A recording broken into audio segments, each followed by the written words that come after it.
قرآن کریم کے ہر صورت میں تدبر کرنے کا طریقہ. جب کسی صورت میں آپ تدبر کرتے ہیں اس کے لیے چند امور ہے. نمبر 1، سورت کتنے ناموں سے موسوم ہے. اسماء السورہ، سورت کتنے ناموں سے موسوم ہے. کیونکہ سورت کبھی ایک نام سے موسوم ہوتا ہے، کبھی 2 ناموں سے، کبھی 3، کبھی 4، اور کبھی بہت زیادہ نام ہوتے ہیں. یہ سورۃ الفاتحہ کثیرۃ الاسماء سورت ہے، یا سورۃ اخلاص. تو سورت کے نام اور وجہ تسمیہ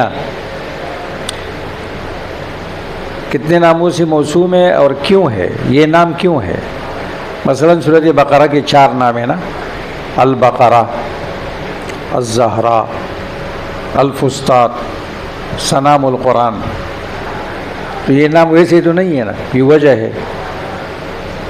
کچھ نام توقیفی ہے، سورتوں کے سارے نام توقیفی ہے، کچھ اجتہادی ہے.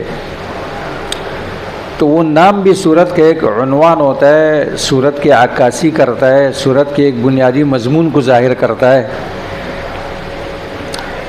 تو اس لیے سب سے پہلے سورت کتنے ناموں سے موسوم ہے اور وجوہ تسمیہ کیا ہے، یہ پہلی بات.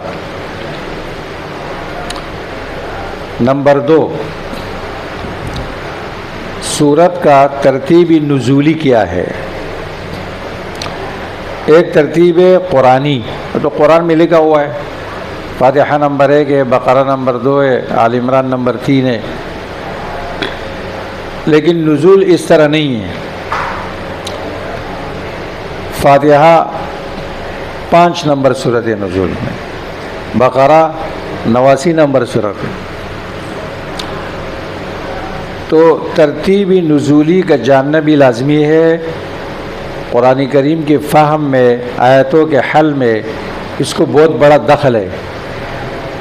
یہ جب میں آپ کو مشکلات پڑھاؤں گا، مشکل آیتیں، تو وہ اس وقت آپ کو پتہ چل جائے گا کہ سورتوں کے نزول کی ترتیب جاننا کتنے لازمی ہے، اور بڑے بڑے اشکالات اس سے ختم ہو جاتے ہیں. تو ترتیب نزولی. نمبر 3، سورت کا پہلی سورت سے ربط السورہ بما قبلها من السورہ. کیونکہ قرآن کریم کی صورتیں مربوط ہے، آیات مربوط ہے، جملے مربوط ہے.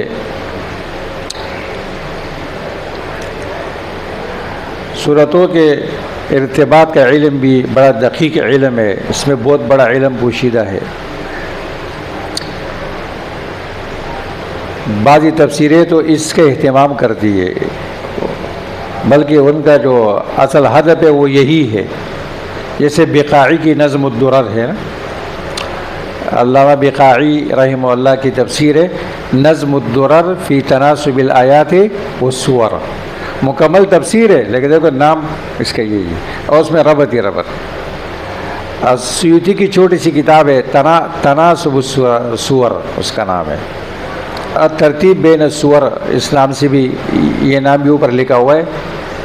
سیوطی کی مشہور کتاب ہے، چھوٹی سی ہے، زیادہ بڑی نہیں ہے، لیکن کمال کی کتاب ہے. سورت کا ربط پہلے سورت کے ساتھ کئی وجوہات پر ہوتا ہے، کئی وجوہات پر، اور یہ بڑا باریک علم ہے.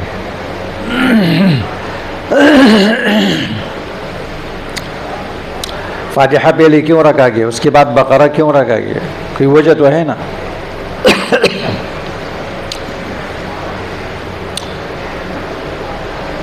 اس کے بعد کتنی چیزیں ہو گئی ہے؟ 3. نمبر 4، سورت کا بنیادی مضمون.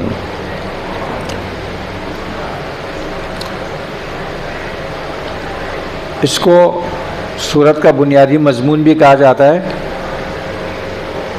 ترجمۃ السورہ بھی کہا جاتا ہے اور سورت کا عنوان بھی کہا جاتا ہے، سورت کا دعویٰ بھی کہا جاتا ہے، یہ سارے اصطلاحات ہیں۔ سورت کا مرکزی مضمون، المضمون الاساسی، اس کے بعد ہے سورت کا خلاصہ، مختلف حصوں کی طرف، سورت کی تقسیم، سورت کا خلاصہ، سورت کی تقسیم مختلف حصص کی طرف۔ کیونکہ سورت یہ مضامین ہوتے ہیں، مختلف مضامین ہوتے ہیں، تو اس اعتبار سے اس کی تقسیم ہوتی ہے، یہاں سے لے کر یہاں تک یہ مضمون ہے، یہاں سے لے کر یہاں تک دوسرا مضمون ہے، وہاں سے خلاصہ۔ یہ کتنی چیزیں ہو گئی؟ 4۔ نمبر 5، سورت کا مختصر حاصل کیا ہوا؟ حاصل سورت، مثلا بقرہ اتنی بڑی سورت ہے نا، ایک عام آدمی کو آپ سمجھا رہے،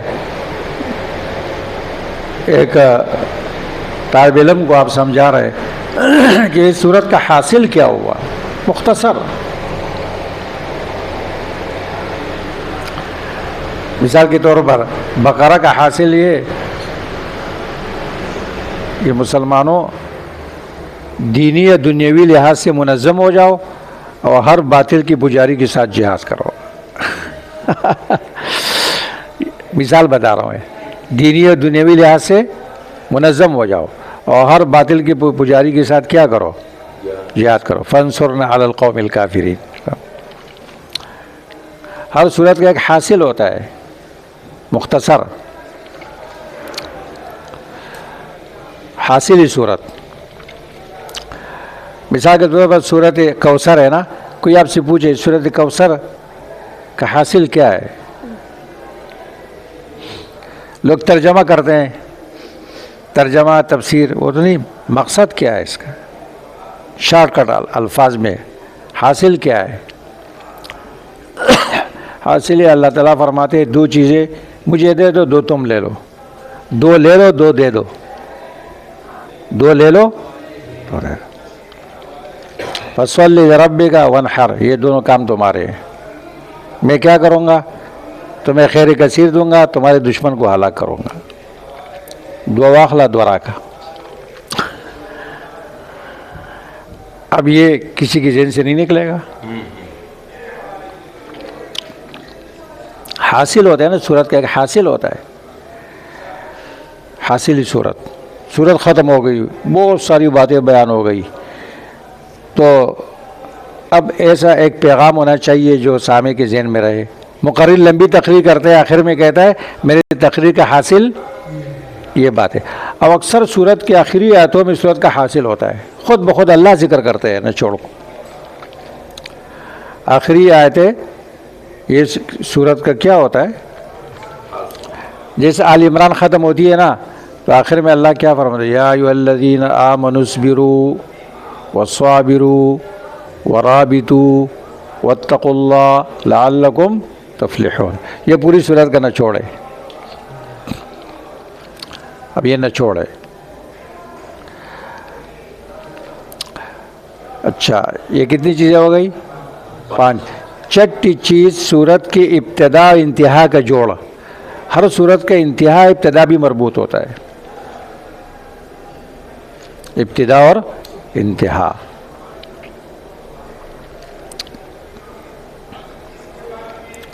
ایسا نہیں ہے کہ صورت کی ابتدا میں کچھ ہے اور آخر میں کچھ ہے، دونوں کا بہت بڑا گہرا ربط ہوتا ہے۔ ابتدا کا جوڑ انتہا کے ساتھ۔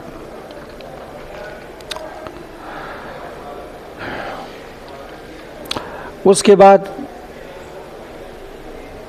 سورت کے خصائص، سورت کے ممیزات، مزایا سورہ، شابس، خصائص سورہ، مزایا سورہ۔ یہ کیوں جاننا لازمی ہے؟ دیکھو، ایک شخص کے ذہن میں سوال آ سکتا ہے کہ جو بات بقرہ میں تھی وہی آل عمران میں ہے نا، تو آل عمران کو اللہ نے کیوں نازل کیا؟ پھر وہی باتیں النساء میں ہے، تو ایک صورت کافی تھی نا، 114 صورتیں اللہ نے کیوں نازل کی؟ ایک سوال ہے یا نہیں؟ تو اس کا جواب یہ ہے کہ ہر صورت کے اندر ایسی خاصیتیں ہیں جو دوسرے میں نہیں ہیں۔ ہر بعد والی صورت پہلے والی صورت کی تکمیل ہوتی ہے، تکمیل و تتمہ ہوتا ہے۔ تو اس لیے ہر صورت کی الگ ضرورت تھی، اس لیے اللہ تبارک و تعالیٰ نے 114 صورتیں نازل کی۔ کوئی ایسا نہیں کہہ سکتا ہے کہ جی اب بقرہ کے بعد آل عمران کی کیا ضرورت تھی، یا اس کے بعد النساء کی کیا ضرورت تھی، اس کے بعد المائدہ کی کیا ضرورت تھی۔ بھئی ہر ایک کے اندر ایسے خاصیتیں ہیں جو دوسرے کے اندر موجود نہیں ہیں۔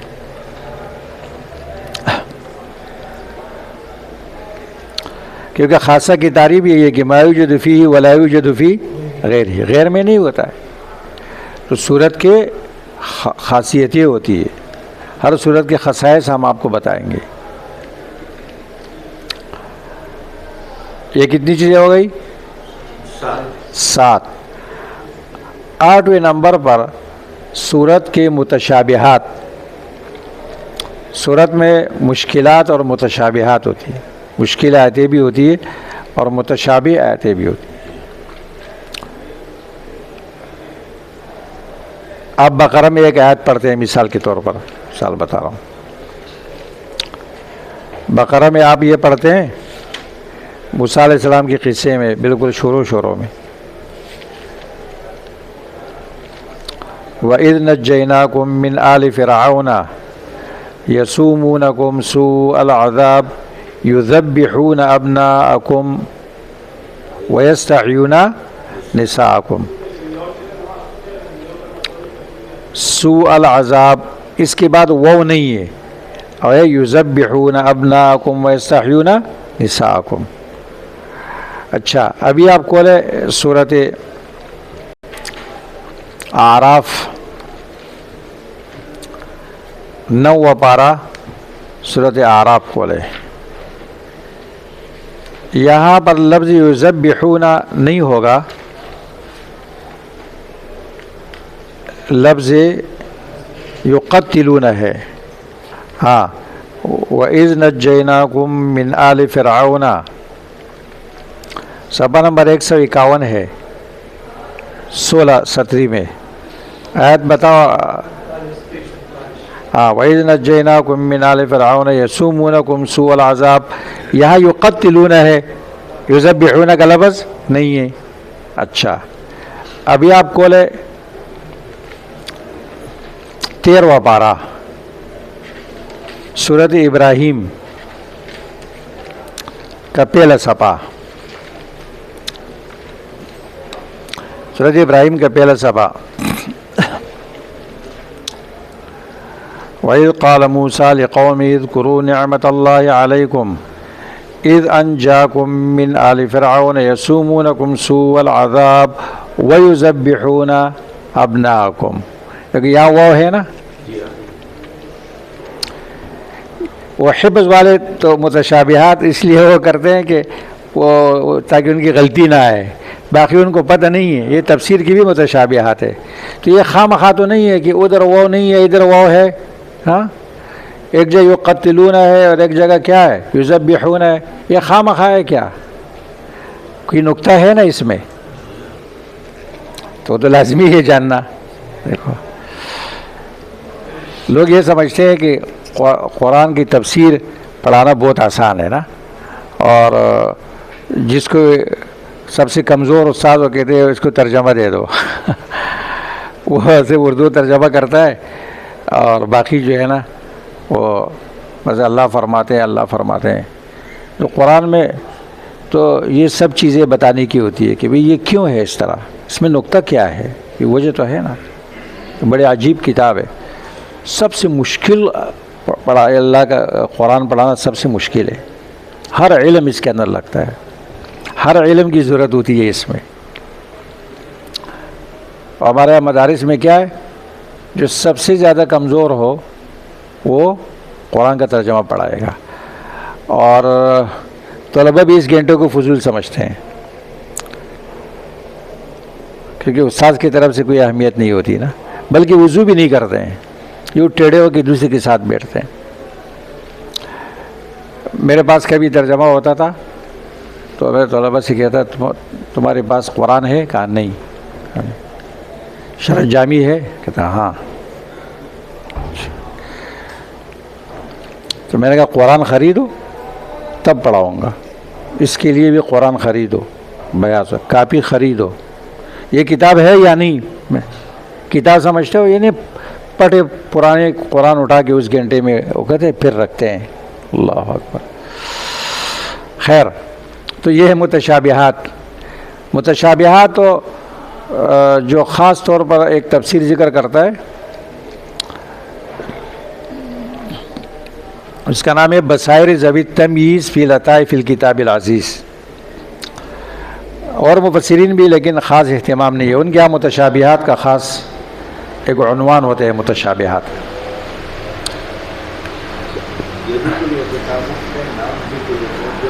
ہاں, بصائر ذوی التمییز کے پہلی جلد جو ہے نا, بصائر ذوی التمییز فی لطائف الکتاب العزیز, مجد الدین فیروز آبادی صاحب القاموس, مشہور آدمی. ایک جلد اخلاق پر ہے, علماء کے اخلاق پر, ایک جلد سے. ایک عجیب بات لکھتا ہے وہ نا, وہ کہتا ہے کہ جو شخص علم حاصل کرتے ہیں دنیا کے لیے وہ شبیہ بالعلماء لیس بعالم, وہ عالم نما تو ہے عالم نہیں. ایک قصہ ذکر کیا انہوں نے, قصہ یہ ذکر کیا کہ پہلے زمانے میں علم نہ مدرسے میں بنتا نہ کتاب میں, نہ مدرسات نہ دارالاقامہ نہ کھانا نہ پینا نہ رہائش نہ کچھ نہیں. طالب علم علم کے لیے سفر کرتا تھا, ایک استاذ کے پاس جاتا تھا, نہ استاذ کی تنخواہ نہ طالب علم کا بوجھ استاذ پر. طالب علم اپنا خرچہ خود کرتا تھا, استاذ اپنا کاروبار کرتا تھا, اور جو کچھ اس کو آتا تھا کسی مسجد کے کونے میں بیٹھ کے یا اپنے بیٹھک میں پڑھاتا تھا.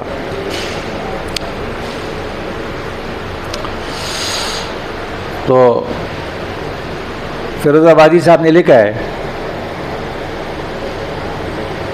کہ جب بغداد میں مدرسہ نظامیہ بنا, اندلس سے اساتذہ بلائے گئے اور بڑی بڑی ان کی تنخواہیں, طلبہ کے لیے رہائش, کھانا پینا سب کچھ. بظاہر اچھی بات تھی کہ دونوں فارغ البال ہو کے کیا کریں گے, استاذ پڑھائے گا طالب علم پڑھے گا. لیکن یہ بات جب ماوراء النہر کے علماء کو پہنچی, ماوراء النہر جانتے ہو ماوراء النہر, اچھا, تو انہوں نے کیا کیا, علم کا ماتم کیا, وہ روئے اور کہنے لگے کہ اب علم کا جنازہ نکل گیا. اور دلیل یہ پیش کی انہوں نے کہ اس طرح سے پڑھنے والے کون ہوں گے, کسالہ اور اخصا, کسالہ اور اخصا, خسیس اور سست لوگ پڑھیں گے, جو اگر درسگاہ میں آتے ہیں تو استاذ پر احسان کرتا ہے. ایسے سست آئے گا, کبھی آئے گا کبھی نہیں آئے گا, کبھی غیر حاضر ہوگا, کبھی بہانہ کرے گا, کبھی کیا کرے گا, کیونکہ اس کے بعد رہائش ہے, کمرہ ہے, کھانا ہے, سب کچھ ہے. کہتے ہیں اس طرح سے جو لوگ تیار ہوں گے نا, نہ ان کو فائدہ ہوگا نہ امت کو فائدہ ہوگا. اور جو پہلا طرز تھا کہ طالب علم, اچھا اس میں مقصود استاذ ہوتا تھا, مقصود کیا تھا, اس میں مقصود جامعہ ہے, استاذ ثانوی چیز ہے. مثلا آپ جامعہ بنوریہ میں پڑھنے کے لیے آئے, یہاں کوئی بھی پڑھا ہے, آپ کا کوئی کام ہے اس سے؟ استاذ کا کام پڑھانا ہے, کوئی بھی پڑھنے آئے طالب علم کہتا ہے استاد مدرسے کے نوکر ہے، استاد کہتے ہیں مدرسے نے داخل کیا، میرا طالب علم نہیں ہے، دونوں جبری ہے، دونوں کا تعلق بھی نہیں ہے، لہٰذا علم میں وہ برکت بھی نہیں ہے۔ وہ دور الگ تھا کہ مولانا یوسف بن نوری نے دارالعلوم دیوبند کس کے لیے چھوڑا تھا؟ انور شاہ کشمیری کے لیے۔ استاذ نکلا، وہ بھی نکلا، دابیل کے چھوٹے سے مدرسے میں گیا، کیونکہ وہ ایک استاذ کے لیے گیا تھا۔ تو جو پرانا طرز تھا اس پہ عالی ہمت لوگ سبق پڑھتے تھے، عالی ہمت، ان کو بھی فائدہ ہوتا تھا، امت کو بھی فائدہ ہوتا تھا۔ امام احمد، ایک عالم لکھتا ہے کہ امام احمد بغداد میں دوڑ رہا تھا، اس کے پاس کاپی اور قلم تھا، کہتے ہیں میرے باپ نے اس سے کہا الی متی هذه المحبرہ، یہ سیاہی قلم کب تک؟ اس نے کہا الی المقبرہ۔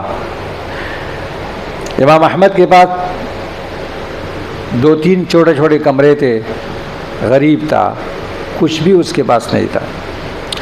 ایک جگہ علم کے لیے گیا تھا، نان بھائی سے کہا تھا کہ روٹیاں آپ مجھے دیں گے، میں مزدوری کر کے آپ کو پیسے دوں گا۔ کیا ہوا؟ علم وہاں کا ختم ہو گیا، اور نان بھائی کے ساتھ حساب کیا تو کچھ پیسے بچ رہے تھے، اس نے کہا میری چپل لے لو۔ تو تپتی ہوئی ریت میں جا رہا تھا، اور راستے میں حمال کا کام کر کے جا رہا تھا، مطلب ادھر سے بوجھ اٹھایا وہاں لے گیا، پیسہ کمایا ادھر سے ادھر سے۔ تو امت کے لیے کتنی بڑی کتاب چھوڑی ہے مسند احمد۔ ابھی تو ہم لوگوں نے علم کو مذاق بنایا ہے۔ عالی ہمت لوگ سا علم کے لیے عالی ہمت ہونا ضروری ہے۔ اس کے لیے بھی آپ کتاب کا نام لکھیں، شیخ عبد الفتاح ابو غدہ کا نام سنا ہے آپ لوگوں نے؟ کتاب ہے، اس کی کتاب کا نام ہے صفحات من صبر العلماء علی شدائد العلم والتحصیل۔ کبھی نام سنا ہے؟ اور یہ ملتی ہے عام پاکستان میں بھی چھپی ہوئی ہے، صفحات من صبر العلماء علی شدائد العلم والتحصیل۔ اچھا بھائی، یہ کتنی چیزیں ہو گئی؟ 9 چیزیں ہو گئی، 8 چیزیں ہو گئی۔ ہاں، سورت کا نام، ترتیب نزولی، ماقبل کے ساتھ ربط، سورت کا بنیادی مضمون، خلاصہ، حاصل، خصائص اور متشابہات اور مشکلات۔ اچھا، اب کوئی آپ سے پوچھے کہ یہ کیوں لازمی ہے؟ کہاں لکھا ہوا ہے؟ ظاہر بات ہے آپ کو یہ باتیں ابن کثیر میں نہیں ملیں گی، آپ کو قرطبی میں نہیں ملیں گی۔ دیکھو، ہر قرن میں تفسیر کا رنگ بدلتا ہے۔ پہلے زمانے میں سورت کی یہ چیزیں بدیہی ہوتی تھی، بعد میں یہ نظری بنی۔ تو میں آپ کو اس طرح سمجھاتا ہوں، دیکھو، سورت میں دلائل ہوتے ہیں یا نہیں ہوتے ہیں؟ تو دلائل خود مقصود ہوتے ہیں یا کسی مدعا کو ثابت کرتے ہیں؟ اچھا، سورت میں قسمیں ہوتی ہے یا نہیں؟ تو قسم مقسم بھی کی تاکید کے لیے، کسی چیز کی تاکید کے لیے ہوتا ہے نا۔ اچھا، سورت میں مثالیں ہوتی ہے یا نہیں؟ تو مثال خود مقصود ہے یا وہ مسلح کی وضاحت؟ ہاں، سورت میں قصے ہوتے ہیں یا نہیں ہوتے ہیں؟ ہوتے ہیں۔ قصہ خود مقصود ہے یا کسی چیز کی وضاحت کرتا ہے یا دلیل ہوتی ہے؟ اچھا،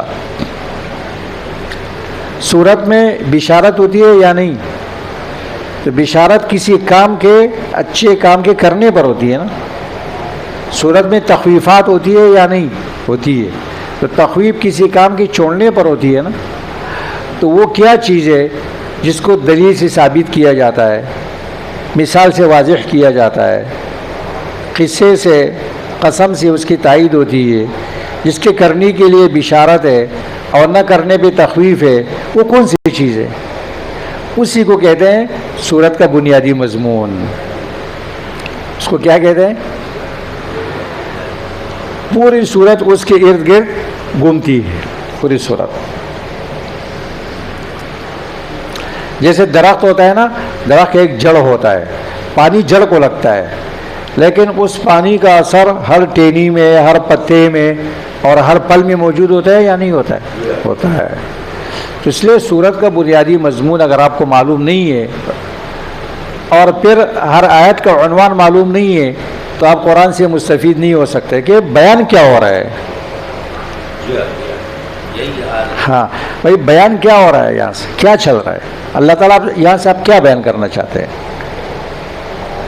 تو اس طرح سے ہر سورت کا کبھی بنیادی مضمون کبھی ایک ہوتا ہے، کبھی دو ہوتے ہیں، کبھی چار ہوتے ہیں،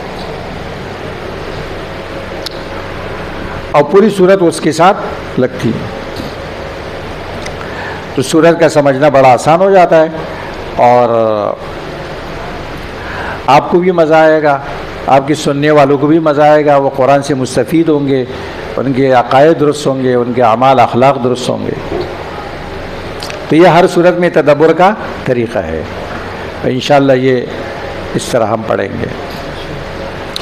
اب دیکھو، میں آپ کو تفسیر اور تدبر کا ایک نمونہ بتاتا ہوں ایک آیت میں، پھر آپ کو تدبر کا قاعدے بھی پڑھاؤں گا، ایک مشکل بھی پڑھاؤں گا۔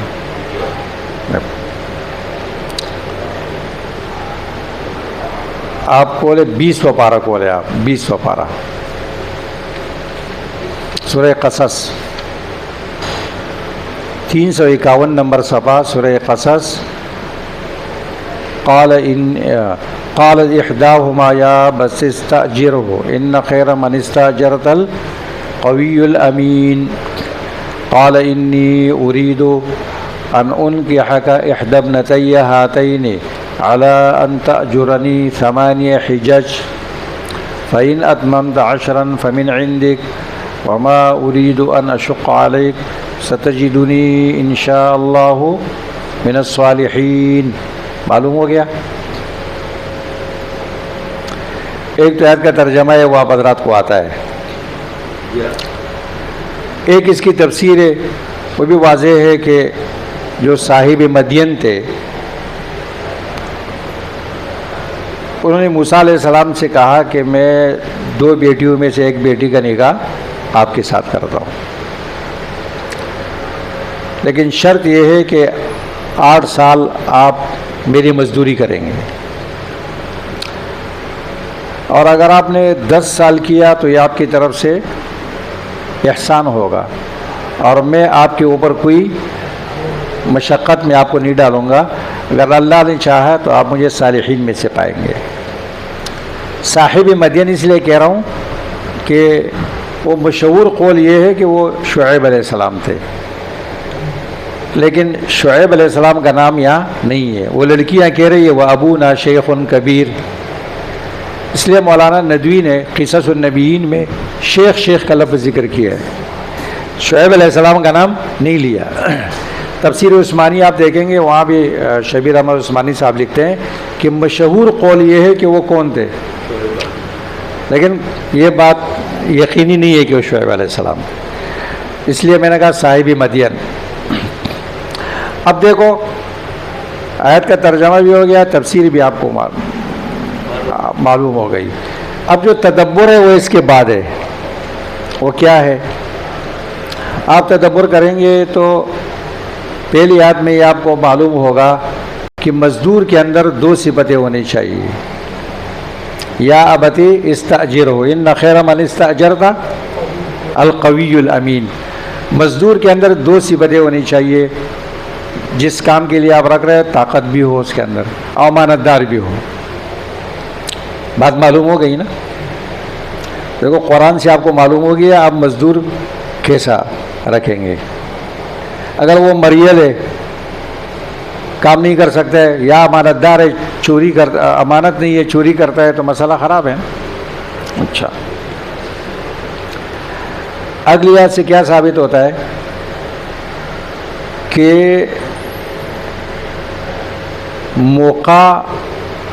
موقع سے فائدہ اٹھانا چاہیے. صاحب مدین کو نیک آدمی مل گیا، نیک لڑکا مل گیا نا، کیونکہ پہلے بیٹی نے کیا کہا تھا، استاجرت القوی الامین. اس نے کہا یار اس علاقے میں تو ایسا اچھا لڑکا نہیں ملتا ہے، لہذا موقع کو غنیمت جان کر اس نے کہا کہ اريد ان انکحک احدی ابنتی. موقع سے فائدہ اٹھانا چاہیے اچھے کاموں میں. یہ بات سمجھ میں آ رہی ہے نا؟ اچھا، یہ بات بھی سمجھ میں آ رہی ہے کہ لڑکی والے بھی پیشکش کر سکتے ہیں، صرف لڑکے والے نہیں کریں گے، لڑکی والی کی بھی ضرورت ہے. نیک آدمی ہے، وہ چاہتا ہے تو اس کی توجہ نہیں ہے، یہ خود پیشکش کرتا ہے کہ میں اپنی بیٹی آپ کو دیتا ہوں. یہ کوئی عار کی بات نہیں ہے نا، اور ہمارے معاشرے میں اس کو عار سمجھا جاتا ہے. دیکھو اچھا، پھر یہ بات بھی ثابت ہو گئی کہ دو بہنوں کو نکاح میں جمع کرنا جائز نہیں ہے. ان کے حق احدی ابنتی ہاتین، ہماری شریعت میں بھی جائز نہیں ہے، اور پہلی شریعتوں میں بھی یہ بات تھی نا، وَأَن تَجْمَعُوا بَيْنَ الْأُخْتَيْنِ إِلَّا مَا قَدْ سَلَفَ. تو ہمارے پہلے کی شریعتوں میں بھی یہ جائز نہیں تھا، اور اس سے بھی یہ بات ثابت ہو رہی ہے. یہ بھی ثابت ہو رہا ہے کہ مہر میں منفعت بھی رکھا جا سکتا ہے، کیونکہ 8 سال مزدوری منفعت ہے یا نہیں. اور یہ بات بھی ثابت ہو رہی ہے کہ مزدوروں پر مشقت اور ظلم کرنا جائز نہیں ہے. وما اريد ان اشق عليك، یہ انبیاء علیہ السلام کی صفت نہیں ہے، میں آپ کو تنگ نہیں کروں گا. اور یہ بات بھی ثابت ہو رہی ہے کہ مستقبل میں آپ وعدہ کرتے ہیں کسی کام کا تو انشاءاللہ کہو، ستجدنی انشاءاللہ. موسیٰ علیہ السلام نے بھی خضر علیہ السلام سے کہا تھا ستجدنی انشاءاللہ صابرا ولا اعصی لک امرا. انشاءاللہ کہنا چاہیے. اب دیکھو یہ کیا ہوا، تدبر، ترجمہ اور سادہ تفسیر کے بعد پھر کیا ہوتا ہے، تدبر ہوتا ہے. تو اس سے کتنی باتیں آپ کو سمجھ میں آ گئی.